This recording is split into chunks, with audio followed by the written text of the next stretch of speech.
Muy buenas noches, bienvenidos una semana más a la Tabla Esmeralda.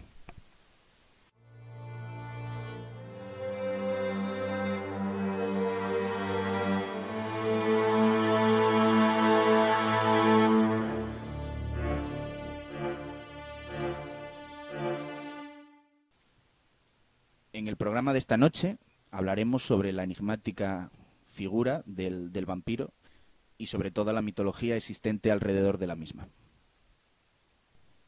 Antes de nada, tenemos que pedir disculpas, dado que somos muy conscientes de que el tema que vamos a tratar esta noche es un tema sobre el cual ya se ha debatido hasta lo absurdo. Pero dada la naturaleza del programa, era inevitable que tarde o temprano íbamos a tener que abordarlo. Nuestra intención esta noche es abordar el mito desde un punto de vista lo más amplio posible, remontándonos hasta sus orígenes y viendo su evolución a lo largo de la historia, y también viendo cómo se ha visto el mito a través de las distintas civilizaciones en las que aparece. Esta noche, como la semana pasada, nos vuelve a acompañar a Armando Valdemar, que además casualmente es un apasionado de este tema.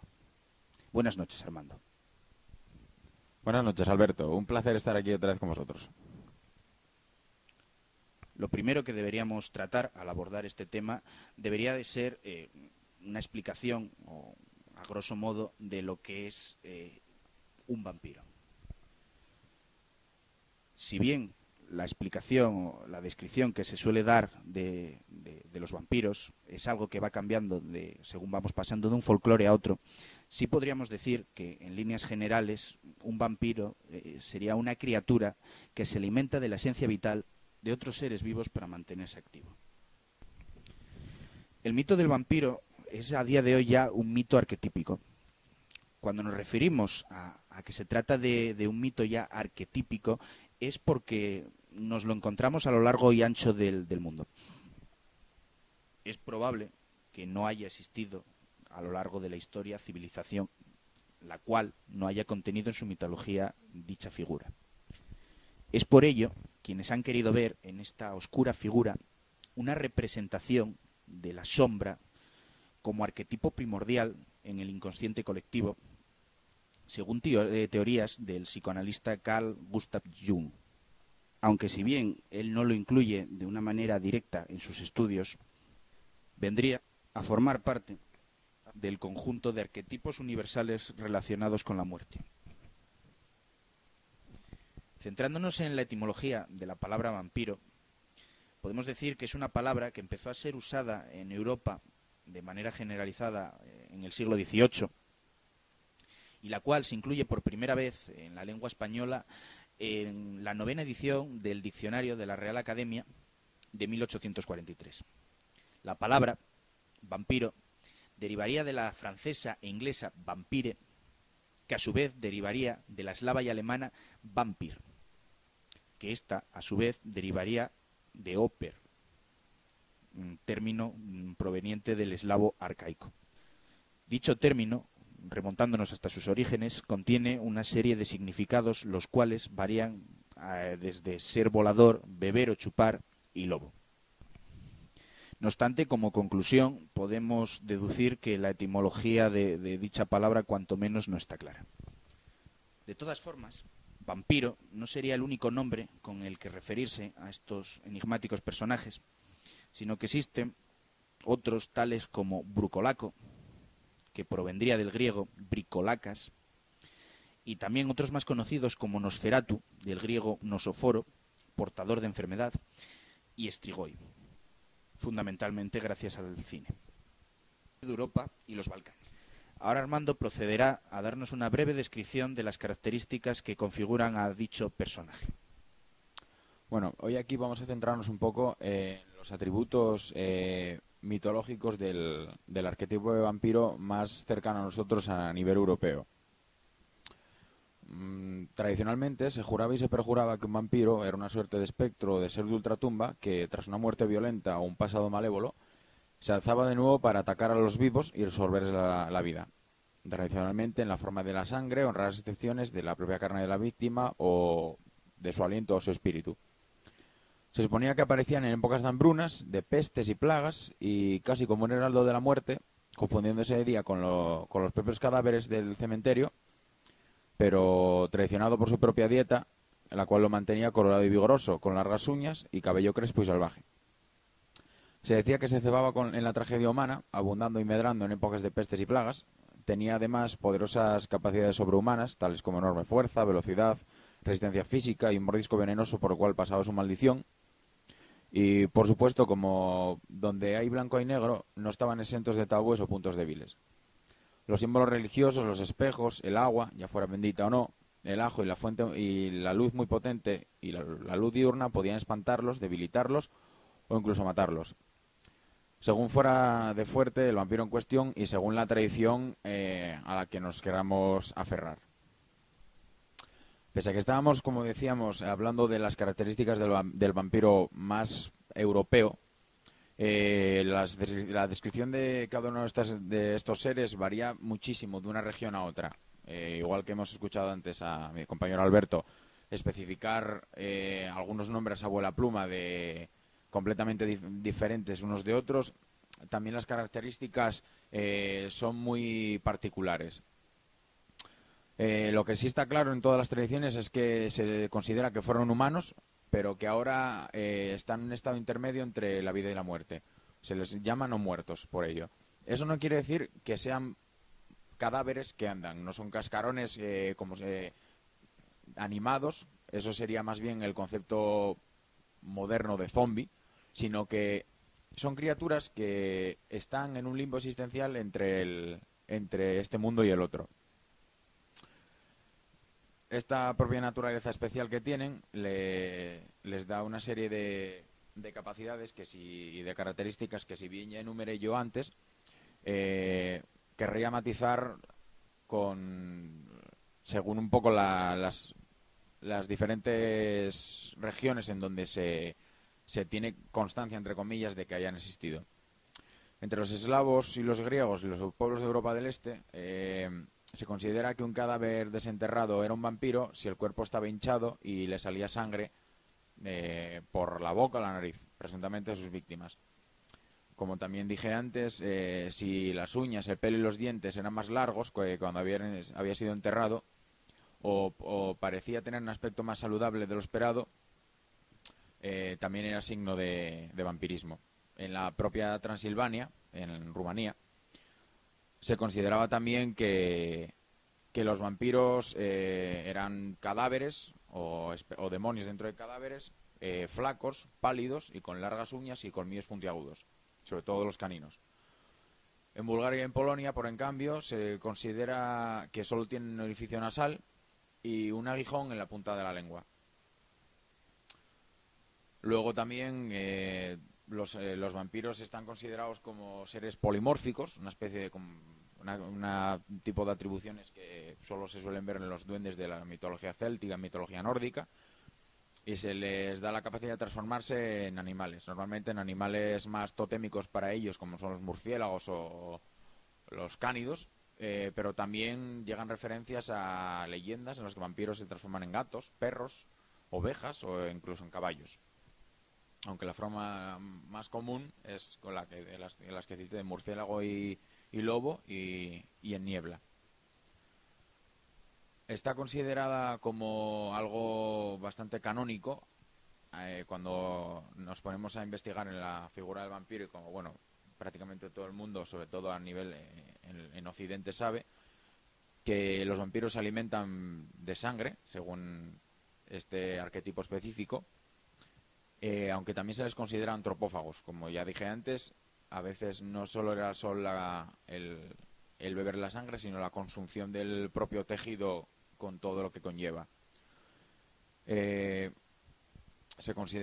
que se pensaba, y es un comportamiento que viene casi ya del chamanismo más prehistórico, que el devorar incluso el órgano entero o la carne entera con la sangre y todo llevaba parte de esa energía vital o de esa energía psíquica del alma de cada persona. Según las tradiciones, no se reflejan en los espejos ni tienen sombra. La religión quiere ver esto, las corrientes más religiosas quieren ver esto como si fuera una manifestación de que no tienen alma. Supuestamente, debido a este origen impío, no soportan los símbolos cristianos y, según, como estamos diciendo, según las tradiciones o las supersticiones, y como hemos visto en infinidad de películas, huyen al ver algún tipo de símbolo cristiano, cruces, agua. Y, por supuesto, para matarlos, solo, según, como estamos diciendo, dentro de la superchería, ha de ser exponiéndolos al sol, decapitándolos o atravesándoles el corazón de un lado a otro. Ya explicaremos a lo largo del programa las razones que motivaron cada una de estas características más o menos irrisorias, más o menos absurdas o fantásticas de esta curiosa figura. Como bien ya ha matizado Armando al principio de su exposición, estas serían una serie de características que tendría el vampiro más occidental, por denominarlo de alguna manera, la imagen más actual que tenemos de este arquetipo. Pero dichas características difieren enormemente a, por ejemplo, las que podemos encontrarnos en América o en Asia, donde el vampiro inicialmente no fue un ser humano que se convirtiera en dicho personaje, sino que suelen tratarse de deidades demoníacas, dioses demoníacos que forman parte de un panteón tenebroso. Tras esta primera parte en la que nos hemos dedicado a dar una descripción sobre los orígenes del mito, la etimología de la palabra vampiro y las características de los mismos, si bien desde el punto de vista más contemporáneo y occidental del mismo, pasaremos a hablar sobre las creencias que han existido a lo largo de la historia en distintas civilizaciones sobre estos oscuros personajes. Como habíamos ya dejado claro en el inicio del programa, las creencias sobre vampiros pueden ser consideradas ya unas creencias arquetípicas, dado que representan una figura que vemos presente en la mitología y en el folclore de pueblos muy diferentes entre sí y muy distanciados tanto en el espacio como en el tiempo, tales como la cultura mesopotámica, la judía, la griega o la romana, serían claros ejemplos de ello. No obstante, sería muy importante dejar claro que la idea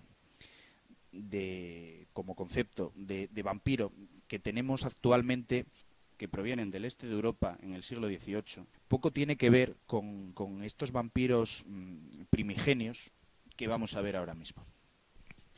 En la antigüedad, Mesopotamia fue una de esas zonas en la que aparecieron un gran número de supersticiones acerca de demonios o criaturas bebedoras de sustancia vital. La Lilith, que vemos recogida en los relatos bíblicos, sería uno de ellos, puesto que el origen de su mito se encontraría en la antigua Mesopotamia. En la antigua Babilonia existían narraciones sobre una mítica Lilitu, la cual era considerada un demonio que subsistía gracias a la sangre de bebés recién nacidos. Sin embargo, su equivalente hebrea también se alimentaba de carne de adultos. Esta leyenda fue originalmente incluida en algunos textos judíos tradicionales y posteriormente, según la tradición popular medieval, fue la primera mujer de Adán, antes de Eva. Según estas tradiciones, Lilith habría abandonado a Adán para convertirse en la reina de los demonios tras negarse a ser su subordinada y por tanto ser expulsada del Edén por Yahvé. Ya como demonio, buscaría la sangre de bebés y de sus madres por la noche y en menor medida también la de los hombres. Esta Lilitu y otros espíritus similares eran representados como figuras antropomorfas con patas de pájaro, demonios del viento o de la noche y depredadores sexuales que subsistían gracias a la sangre de bebés y de sus madres. Otros demonios de Mesopotamia, como la diosa babilónica Lamastu y su equivalente Dime en Sumeria, también son mencionadas como de naturaleza vampírica. Lamashtu es una figura cuya descripción es más antigua a la de Lilith y que influyó seguramente en su posterior mitología. Y al igual que Lilitu, se alimentaba principalmente de la sangre de recién nacidos y sus madres. En las mitologías griega y romana se nos presentan varios precursores del vampiro moderno. En la Odisea de Homero se habla de las sombras de los muertos. Dichos espíritus eran atraídos por la sangre.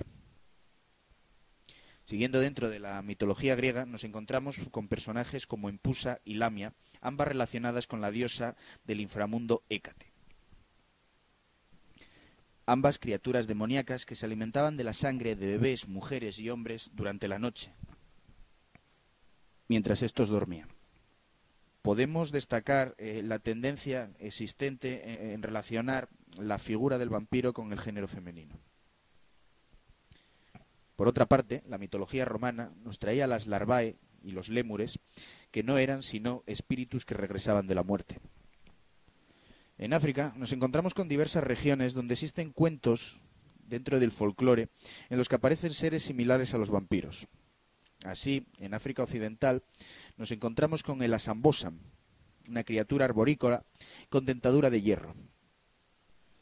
Leyendas que entroncarían con la figura del Obayifo o Asimán, una criatura semejante a un vampiro capaz de habitar otros cuerpos, especialmente de animales. Dichas tradiciones terminarían pasando a América del Sur. Así, en otras zonas como Madagascar, en el continente americano, también nos encontramos con tradiciones sobre criaturas que comparten una serie de características con los vampiros europeos. Así nos encontramos con que la mitología azteca nos trae historias sobre las ciguateteo, que eran espíritus con cara esquelética surgidos de mujeres muertas durante el parto. Según algunos estudiosos, estas criaturas mitológicas habrían dado lugar a la leyenda mexicana de La Llorona. Por otro lado, el Camazoz era un dios murciélago de la mitología maya, sediento de sangre y similar a un vampiro. En la Amazonía nos encontramos con tribus que nos hablan de una criatura mitológica llamada Zaola, que se transforma en un jaguar y bebe la sangre de sus víctimas humanas. En Bolivia se conservan leyendas del Apchanchu, una criatura semejante a un vampiro capaz de transformarse en un viajero anciano e indefenso. Así, cuando otros transeúntes le ofrecen su ayuda, el Apchanchu los ataca y bebe su sangre. Estos son algunos de los ejemplos que nos encontramos en el continente americano. Si bien no son todos, pues sería prácticamente imposible y necesitaríamos más de un programa para hablar sobre todos ellos.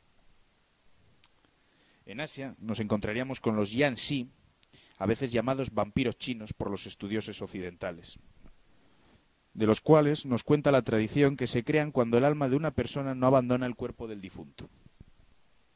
En Filipinas existen leyendas acerca de mujeres vampiro, seres que pueden separar partes de su cuerpo según su voluntad. Hay dos principales criaturas similares a los vampiros: el mandurugo, en tagalo succionador de sangre, y el mananangal, en bisaya autosegmentador, y que según algunas tradiciones van acompañados o pueden transformarse en una criatura similar a un murciélago. Y por último, incluso en Oceanía, nos encontramos con el mito del vampiro. Así vemos como en Melanesia se recogen leyendas sobre el Avere, un demonio femenino residente en las marismas que atrae a sus víctimas por su belleza y después las devora. Por otro lado, algunas tribus de Nueva Guinea conservan tradiciones acerca del Suangi, un brujo vampiro que consume la sangre y vísceras de sus víctimas.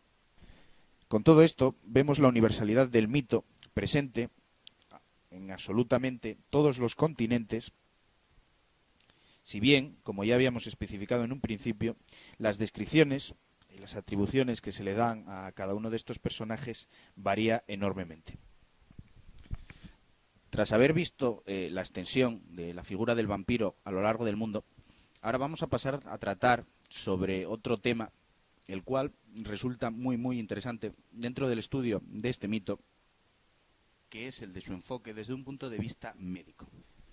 Viene siendo común desde los últimos siglos el de querer ver el fenómeno del vampiro como fruto o como respuesta a una serie de enfermedades, epidemias y trastornos psicológicos.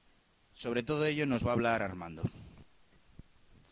Bueno, vamos a imaginarnos que el vampiro, en vez de ser una especie de monstruo demoníaco, como hemos visto en algunos ejemplos a lo largo del mundo, es una especie de enfermo decadente, o vamos a tomarlo así. Vamos a quitarle la capa del morbo necrofílico y a ponerlo frente a la luz de la ciencia. Puestos en esta tesitura, descubrimos que hay dos enfermedades bastante peligrosas que pueden estar detrás de la maldición vampírica, sobre todo desde el punto de vista de los síntomas y las características a las que se les atribuye a los vampiros en el folclore europeo. Estas dos enfermedades serían la porfiria y la rabia. Yo soy partidario, sobre todo, más que de la porfiria, de la propia rabia, como la enfermedad más proclive para explicar la práctica totalidad de la fenomenología vampírica. La similitud entre el vampirismo y la rabia fue descubierta por el doctor don Juan Gómez Alonso, jefe del Servicio de Neurología del Hospital Seral de Vigo. Esta curiosa e innovadora teoría fue materia de su tesis doctoral, posteriormente editada. Arrojó un gran chorro de luz en el asunto, ya que explicaba gran cantidad de la casuística y de la sintomatología de los vampiros. La rabia era, y sigue siendo, una enfermedad que afecta al cerebro del contagiado, degenerándolo progresivamente de una manera muy violenta y muy espectacular. Se tiene constancia a nivel médico de la rabia ya desde el 1500, desde el siglo XVI. Aunque se estima que por lo menos se conoce la rabia, aunque no por ese nombre, por lo menos desde hace miles de años antes de Cristo. Fue una enfermedad muy virulenta en la Europa medieval y moderna, en los cuales se registraron epidemias de vampiros o de contagios de rabiosos muy coincidentes desde el punto de vista médico. Con los muy coincidentes los brotes, los repuntes de las plagas de rabiosos con las apariciones de vampiros. Los siglos más calientes con respecto a esta enfermedad fueron el 16, el 17 y muy particularmente la oleada que hubo en Hungría entre 1721 y 1728. La rabia se transmite por medio de la sangre, de la saliva y de los fluidos corporales de los animales y personas infectados. Muchos de estos son, como ya expliqué hace un rato, animales genuinos del folclore vampírico, como las ratas, los lobos y los murciélagos. El vampirismo iba muy unido a las plagas biológicas y las gentes de alguna manera sabían que tras el supuesto castigo divino que representaban las pestes, llegaban los vampiros para seguir atormentándolos. Supersticiones apocalípticas aparte, la insalubridad y el estado desastroso de los núcleos urbanos más humildes y rurales era un perfecto campo de acción para las ratas. Animales que, además de pulgas portadoras de enfermedades como la peste bubónica, que diezmaban a la población, podían perfectamente poseer el virus de la rabia. Enfermedad que pasaba a cualquier animal que las cazase, como los gatos o los perros o los zorros o los lobos, o fuera atacados por ellas. Y por supuesto el hombre, al cual, al ser infectado o vampirizado según las supersticiones, continuaba la escalada de infecciosos. Esta primera característica da avisos de verosimilitud, a la leyenda sobre el poder del vampiro de transformarse en estas criaturas o de controlarlas, las cuales no eran más que receptoras de la paranoia y la leyenda que la rabia y el vampirismo poseían y aún poseen. Una vez que se había conseguido la infección, llegaba el tiempo de incubación, una larga fase de debilidad y delirios que podía tardar. Esta fase podía tardar entre varias semanas a 6 meses o incluso a 6 años. También según la mordedura, ya que el virus iba incubando en el tejido muscular y sobre todo la respuesta inmunológica del afectado. Que hay que pensar que tal y como era de baja la salubridad hace poco más de 100 años, no se podía esperar que la inmunidad o respuesta inmunológica de del común de los mortales en aquel momento fuera mucha. En esta fase, el sujeto podía ir perdiendo la vida, casi como si la maldición del vampiro fuese devorándolo para transformarlo en uno de ellos. Y a ojos vista no era para menos.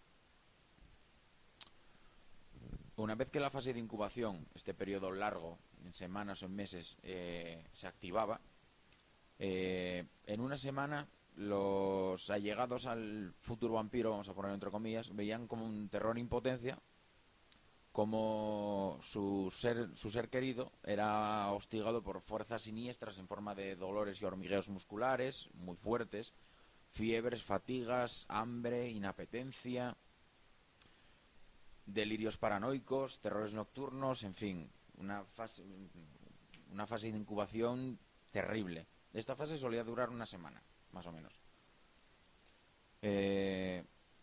Y una vez que finalizaba, y lógicamente el infectado no había muerto por las fiebres, que eran perfectamente fuertes y capaces de tumbar a una persona, igual que él tumbaba la gripe, comenzaba la fase vampírica real de la enfermedad y la fase más peligrosa de la rabia clínica. Este periodo de incubación hacía y hace letal a la rabia como enfermedad en la práctica totalidad de los afectados. Un 99,9% de los afectados por rabia mueren en 2 semanas desde que la incubación se activa.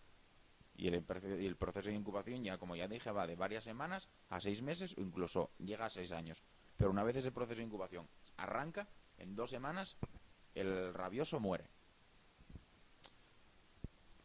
En esta fase ya caliente comienza una inflamación encefálica que afecta de manera grave al sistema límbico, por el cual el control emocional queda seriamente dañado cuando no desaparece. El vampiro en cuestión, o el rabioso ya en potencia, no en acto, mostraba una enorme respuesta física en estado de estrés, llegando a morder y desarrollando una fuerza y una agilidad anormales, una disociación del espacio y del tiempo hasta perder el sueño y unos trastornos sexuales de índole absolutamente maníaco. Se han documentado casos de rabiosos que copulaban hasta 30 veces al día y luego, bueno, parafilias varias. Sufren espasmos en la musculatura facial, lo cual retrae los labios y les otorga una sempiterna sonrisa carnívora. Y las contracciones de la faringe y de la laringe hace que emitan un continuo sonido ronco como de fiera, además de imposibilitarles el tragar líquidos, aunque suene paradójico, porque todo el mundo piensa que un vampiro debe alimentarse de sangre. A un rabioso le sería imposible o muy doloroso. Y por lo tanto no pueden tragar eso, ni agua, ni siquiera su saliva, con lo que parece que están todo el rato con la boca llena de espuma, que es el cliché del rabioso echando espuma por la boca. Como el control de las emociones, como dije antes, quedaba dañado, las reacciones reflejas eran desproporcionadas y absolutamente agresivas a estímulos como luces brillantes, espejos, agua y olores potentes. Este último apartado que acabo de citar arroja luz sobre varias contramedidas místicas usadas tradicionalmente contra los vampiros, como era la creencia de que no podían cruzar cauces con agua, porque, como ya dije, se trastornan y generan hidrofobia. El miedo a la repulsión al agua bendita o que les llega a dañar por la, repito, hidrofobia causada. El uso de espejos para espantarlos, debido a que podían generar o crearse fobias hacia su imagen. Crucifijos, imágenes religiosas brillantes para ahuyentarlos, que de hecho no les ayuntaría el símbolo per se, sino cualquier luz que incidiera de golpe en alguna superficie reflectante que este símbolo tuviese, como los adornos chapados en oro o en plata. El espejo contribuía a la superstición con la creencia de que el vampiro no podía ver su propio reflejo al carecer de alma, lo cual lo avergonzaba ante Dios. Lo más seguro es que se asustase ante sí mismo porque no se reconociera. Si un rabioso era creyente y se encontraba ante un espejo, quizás subconscientemente se viese afectado por sus creencias. Que bueno, también es otro matiz a los orígenes también jungianos de todo este personaje. En el caso de los olores potentes, las plantas predilectas en asuntos vampíricos son las rosas, las cuales eran representaciones del culto pagano a la diosa madre. Por lo tanto, las rosas eran iconos de la vida contra la muerte, que representaba al vampiro. Y el ajo, por supuesto, planta protectora por antonomasia y fuente de propiedades antibióticas y antisépticas, bien conocidas desde tiempos antiguos. Y su uso medicamentoso contra el vampirismo le daba también un matiz subconsciente de la naturaleza infecciosa de la propia criatura, de la cual los afectados querían defenderse. No olvidemos, como dijo antes mi compañero Alberto, que uno de los nombres por que se conocía a estas criaturas era nosóforos, en griego, que es portador de enfermedad. Como se va apreciando, según la sintomatología del rabioso, este poco a poco va adquiriendo cada vez más un aspecto más sobrenatural y monstruoso. Hasta aquí, digamos, el periodo de fantasía gótica, ya que en esta fase de esplendor vampírico, entre comillas, que apenas duraba una semana, el pobre afectado, el pobre vampiro, entraba en un estado de sopor comatoso del cual ya no saldría. Se moría normalmente por asfixia. Y moriría, o sea, entraría en un coma en el que no saldría. Al menos según el folclore, según la ciencia médica. Finalmente, podemos darnos cuenta de que hay un par de aspectos vampíricos que de primera mano no se trata con esta enfermedad, ya que, por ejemplo, los vampiros, no sé qué, según los vampiros rabiosos, no se queman al sol, pero esa idea siempre se quedó muy grabada en el inconsciente desde Nosferatu y en el fin actual. Entonces hay que ver qué es lo que da pábulo digamos, a que el sol les cause tanto daño. Tanto la fotosensibilidad extrema capaz de dañar a un supuesto vampiro como algunas otras características también muy canónicas dentro del vampirismo europeo se encuentran al amparo de otra gran enfermedad considerada vampírica, que es la porfiria. Más concretamente, el nombre es porfiria congénita de Gunther o uroporfiria eritropoyética. Fue la primera de estas peligrosas dolencias en ser estudiada y publicada en 1974 por el Dr. Gunther, basándose en el estudio y análisis de los síntomas de un paciente que falleció por esta rara enfermedad en 1929. Es de las enfermedades de su tipo, de las porfirias, es de las menos frecuentes. Apenas hay unos 200 o 300 casos en el mundo, pero sí es de las más dolorosas. La porfiria, a grosso modo, es una enfermedad metabólica muy poco conocida, de carácter hereditario, de difícil y complicado diagnóstico y en la cual no hace más que reforzar el halo de tabú o malditismo que por desgracia se relaciona con el vampirismo. La porfiria, al ser una enfermedad de transmisión genética, explica las zonas malditas descritas en tradiciones y leyendas, en las que las poblaciones de vampiros parecían ser una constante. Su explicación es sencilla. El derecho de pernada de la nobleza permitía que un señor feudal extendiese su material genético con porfiria entre sus siervos, produciéndose bloques de casos de vampirismo en las mismas zonas en cada determinado tiempo. Y si a eso asociamos el hecho de que casi hasta el siglo XX Europa del Este y Rusia se llevan con reminiscencias aún de servidumbre medieval, encontramos otro nexo entre esas regiones y el vampirismo. La porfiria se produce cuando hay un fallo en la actividad de la proteína encargada de metabolizar las porfirinas, sustancias encargadas de generar los pigmentos del grupo hemo, el componente de la hemoglobina que transporta el oxígeno en la sangre y le da su arquetípico color rojo. El resultado es una acumulación excesiva de los tejidos de estas sustancias, la cual clínicamente se manifiesta de manera irremisible desde muy temprana edad.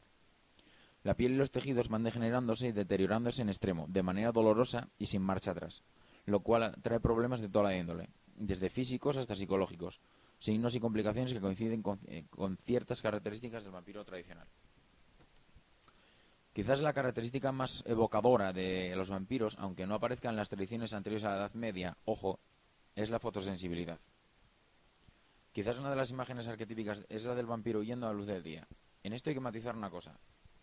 El vampiro no arde o se muere abrasado por el sol hasta que Bram Stoker lo especifica en Drácula. Y luego veremos que otro nexo tiene Drácula o el matiz que le dio Bram Stoker con la porfiria. Como ya se ha dicho antes, lo más que podía ocurrir con un vampiro mirándolo desde el punto de vista de la rabia, para dar una explicación verosímil, era que, como con cualquier otra luz, al estar absolutamente trastornado, saliera corriendo despavorido, pero no porque se chamuscara, sino porque simplemente es que le daba una fobia que era imparable en él. Aún así, vamos a ver por qué le impactó tanto, o por qué consideró Bram Stoker que era necesario incluirlo en su vampiro. Los depósitos de porfirinas en las capas dérmicas producen hipersensibilidad a ciertas radiaciones ultravioleta, cuya exposición ante la piel del afectado producía una intensa abrasión celular, generando quemaduras solares severas, agrietamiento y sangrado de la piel. Ampollas que se infectaban y ulceraban rápidamente, dejando deformaciones en la zona afectada. El organismo, en una manera desesperada por autoprotegerse, desarrollaba hirsutismo o crecimiento anormal del vello en la frente, como cejas muy abundantes y prominentes, y zonas inusuales como las palmas de las manos para intentar proteger la propia piel de la luz.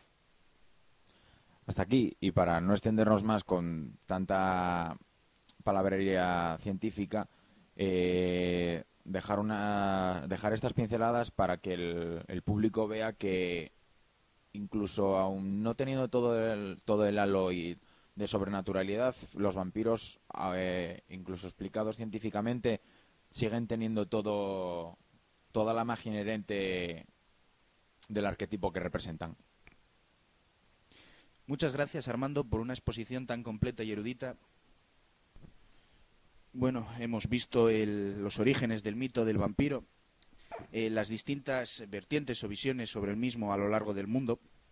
Armando nos ha hablado sobre el vampiro y su visión, y la visión sobre el mismo de la medicina.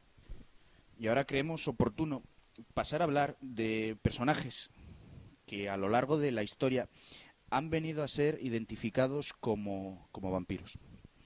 Y quizás por encima de todos ellos haya dos que sean los más característicos. Estamos hablando de Vlad el Empalador, Vlad Tepes, y de la condesa Erzsébet Báthory. Vlad III, nacido como Vlad Dracula, más conocido actualmente como Vlad el Empalador, fue un príncipe valaco nacido en el siglo XV, en lo que hoy en día es Rumanía.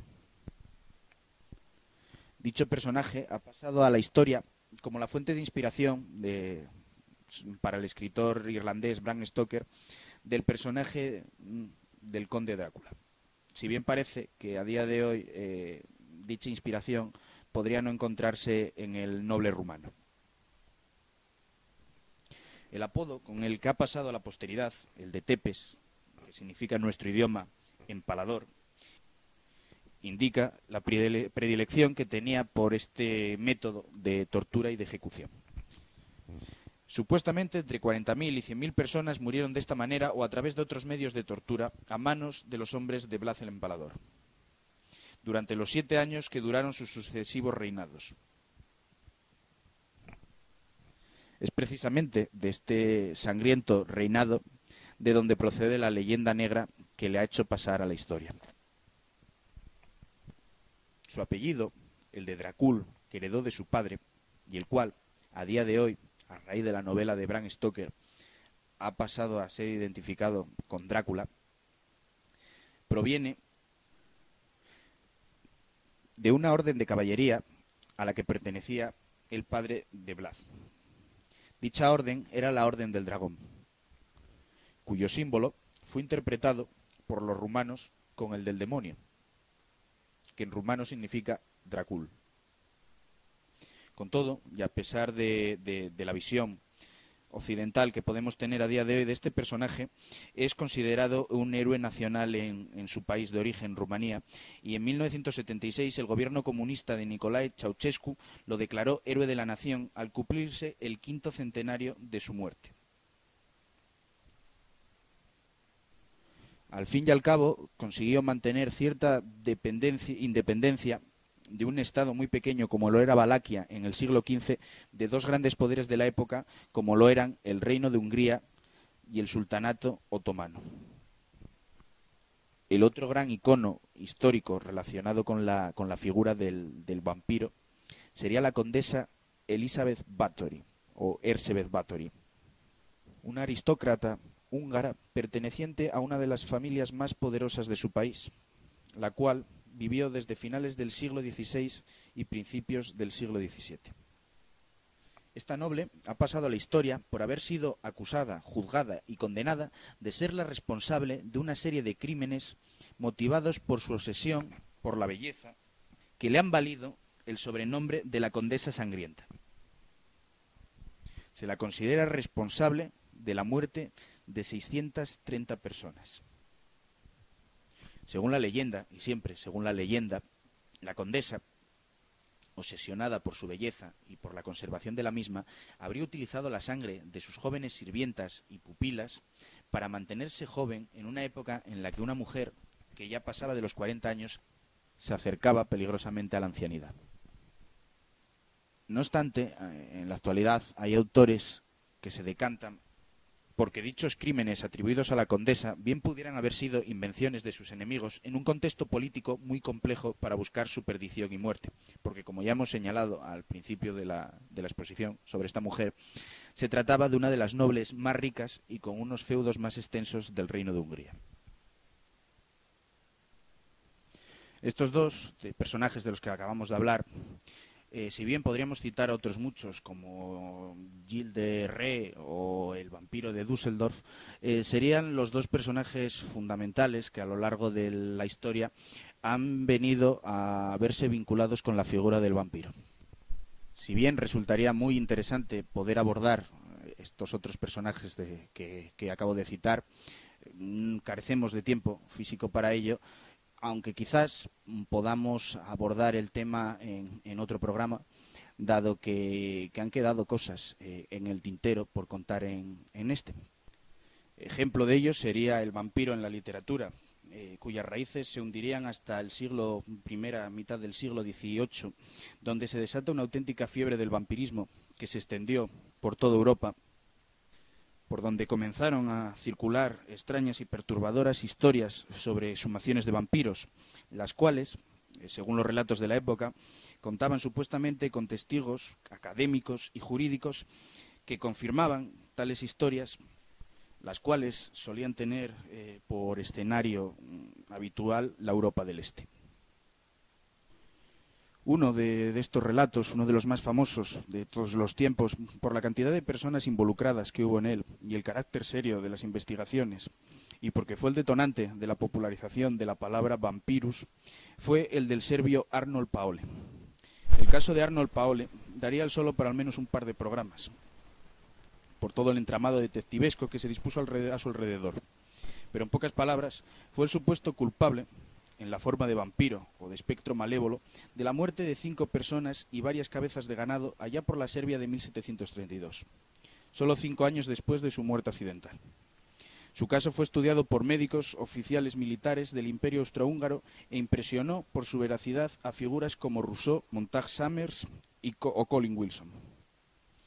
Toda la histeria que se habría desatado alrededor de este acontecimiento terminó cuando el cadáver de Paole fue decapitado e incinerado. Este sería solo uno, probablemente uno de los más famosos o el más famoso, de los casos que comenzarían a circular profusamente a lo largo del siglo XVIII en el continente europeo. Así comenzarían a aparecer durante este y los siglos siguientes una gran cantidad de novelas y relatos cuyo protagonismo recaerá sobre la figura del vampiro, llegando al culmen con la obra más universal escrita dentro de este género, que no es otra que El Conde Drácula, escrita por el irlandés Bram Stoker y publicada en 1897. Ya con la entrada del siglo XX y la aparición de nuevos métodos de difusión cultural, veremos cómo esta figura pegaría su salto primero al cine, posteriormente a la televisión, y ya en épocas más actuales vemos cómo se ha extendido al mundo del cómic, de la historieta en general y también al del videojuego. Como acabamos de señalar y como se puede comprobar fácilmente, estamos ante un tema extensísimo en el cual nos gustaría seguir poder hablando de él, pero me temo que nuestro programa de esta noche ha llegado a su fin. Muchas gracias por habernos acompañado una semana más. Esperamos que hayan disfrutado tanto escuchándonos como nosotros realizando este programa. Y no me queda más que despedir a nuestro amigo Armando Valdemar por acompañarnos en otro programa más y por su inestimable aportación al mismo. Buenas noches, Armando, y muchas gracias. Muchas gracias, Alberto. Es un placer estar aquí con vosotros. Hasta la semana que viene, amigos.